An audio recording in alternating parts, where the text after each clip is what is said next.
तो मैं सुनाने जा रही हूँ हकीकत को बयां करती हुई कहानी माई डेविल हस्बैंड सीजन 2। अधीरा अपना कदम आगे की ओर रखी। उसी पल रेयांश मल्होत्रा ने कहा, माफ़ कीजिए मैडम, मैं अच्छी तरह से जानता हूँ अधीरा को जान से मरते हुए देखना आपका सपना है, लेकिन मैं अच्छी तरह से देखा कि लड़की इसी खंडर की तरफ दौड़कर आई थी।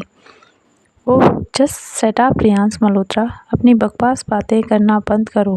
हम अच्छी तरह से जानते हैं तुम अपने काम को लेकर बहुत लापरवाह हो, लेकिन अब देख लो, अगर लड़की हमारे हाथ में नहीं लगी तो तुम्हारी जान जाएगी। समझ रहे हो तुम? अधीरा का चेहरा पसीने से लथपथ हो गया था। पूरे शरीर थर-थर काँप रहा था, जैसे किसी ने बिजली का करंट लगा दिया हो। वहीं रेयांश गहरी सांस लेते हुए बोला, मैडम माफ़ कीजिए, हम एक मौका और दीजिए। हम उस लड़की को आपके सामने लाकर ही रहेंगे। और वैसे भी उस अभिमन्यु ने हमें बहुत जलील किया है। सिर्फ लड़की को लेकर हमें अपना बदला भी लेना है। उस अधीरा को अभिमन्यु प्रताप सिंह चौधरी से रेयांश की बातें सुनकर अधीरा की रूह काँप गई। सहम कर कदम पीछे खींच लिए। हे माता रानी, हमारी बच्ची को बचा लीजिए। पता नहीं ये लड़की कौन है और हमें क्यों मारना चाहती है। उसी पल क्यारा गोइंका ने जोर का ठहाका लगाते हुए कहा, रियली रेयांश, लगता है तुम उस लड़की पर फिदा हो गए हो, तभी तुम्हारे हाथों से गोली नहीं चली, वरना 1 सेकंड का काम था। अधीरा की रूह काँप रही थी। अधीरा ने अपने कदम पीछे खींचे और उसी जगह पर वापस बैठ गई। उसके हाथ से खून बह रहा था। तभी उस लड़की ने गाड़ी में बैठते हुए कहा, हम निकल रहे हैं रेयांश, हम अच्छी तरह से जानते हैं तुम्हें अपनी जान बेहद प्यारी है। तुम हमें निराश नहीं करोगे। रेयांश अपनी जगह पर खड़ा रह गया। गाड़ी धूल उड़ाती हुई चली गई। वहीं दूसरी ओर सिटी हॉस्पिटल।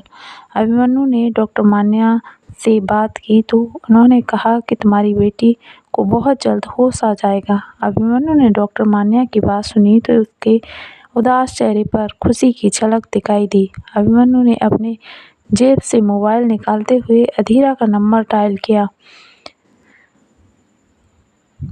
अधीरा डरी सहमी बैठी हुई थी। उसी पल उसके मोबाइल ने घंटी बजी।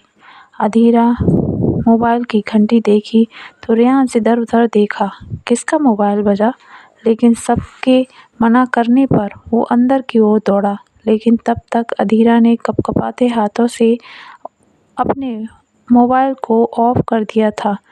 अभिमन्यु के कानों में आवाज़ पड़ी, सब लड़की कहाँ छुपी है? अधीरा ने धीरे से अपना मोबाइल ऑन किया। उसी पल रेयांश चिल्ला रहा था। अभिमन्यु का चेहरा सख्त हो गया, उसकी खुशी गायब हो गई। उसने गौर से सुनने की कोशिश की, तभी एक आदमी ने कहा, रेयांश सर, यहाँ तो कोई भी नहीं है, हमें बाहर चलकर ढूंढना चाहिए। अभिमन्यु ने उसी पल अधीरा के मोबाइल की लोकेशन ट्रैक की तो पुराने खंडर की ओर बता रहा था। अभिमन्यु ने बिना देर किए अपनी गाड़ी जल्दी से निकाली और उठाकर निकल लिया। डॉक्टर, हमें माफ़ कीजिए, हमें ज़रूरी काम आ गया है और हमें इस वक्त बहुत ज़रूरी है, इसलिए हमें निकलना होगा। आप प्लीज़ हमारी बच्ची का ख्याल रखिए। डॉक्टर मान्या हैरत भरी नज़रों से अभिमन्यु की ओर देखते हुए बोली, आप ये क्या बोल रहे हैं मिस्टर अभिमन्यु? आपकी बेटी अभी भी मौत के मुंह से बाहर नहीं आई है, लेकिन आप इतनी रिक्वेस्ट कर रहे हैं तो हम तो हाजिर हैं ही यहाँ। आप उनकी माँ को लेकर जल्दी आइए प्लीज़, उसे किसी भी वक्त होश आ सकता है। अभिमन्यु ने गहरी सांस ली और तेजी से डग भरते हुए गाड़ी में जाकर बैठा। उसी पल उसका मोबाइल की घंटी बजी। अभिमन्यु ने बिना देर किए मोबाइल हाथ में लिया और स्क्रीन पर नजर डाली तो काजल का कॉल था। अभिमन्यु ने सख्त नज़रों से मोबाइल की तरफ देखकर कहा, ओह माय गॉड, हम आदम को तो भूल ही गए। हमने तो उससे प्रॉमिस किया था कि आज हम जल्दी ही लौट कर आएंगे, लेकिन अब कोई बहाना बनाया तो काजल भी पता नहीं क्या सोचेगी। अभिमन्यु ने गहरी सांस लेते हुए, सुबह से कुछ नहीं खाया था, बस आपको याद करके रो रहा है। अभिमन्यु ने हौले से कहा, हम थोड़ी देर में बात करते हैं अदम से, प्लीज़ काजल, अभी के लिए उसे थोड़ा संभाल लीजिए। कहते हुए अभिमन्यु ने उसी पल कॉल डिस्कनेक्ट कर दिया। काजल ने तीखी नज़रों से अदम की ओर देखा और मोबाइल को उठाकर ज़मीन पर पटक दिया। वो अधीरा इतनी इम्पोर्टेंट कैसे हो सकती है अभिमन्यु प्रताप सिंह चौधरी के लिए? हम कतई बर्दाश्त नहीं कर सकते ये बात। उसका चेहरा सख्त, आंखें लाल और तिलमिलाते हुए अदम की कलाई पकड़ी और दांत पीसते हुए बोली, वैसे हमें प्यार था तुझसे, लेकिन जब से तेरी मॉम को देखा है हमें कोई भी अच्छा नहीं लगता। हमारे सपनों पर पानी फेर दिया उसने, लेकिन हम इतनी जल्दी हार मानने वाले नहीं हैं। तू बस वैसा ही करेगा जैसा हम कहेंगे। अदम की आंखों से लुढ़कते हुए आंसू गालों पर सूख चुके थे। बस एक टक काजल को देख रहा था।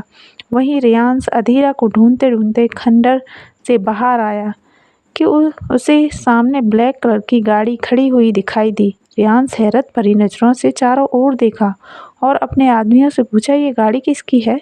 अचानक यहाँ कैसे आई?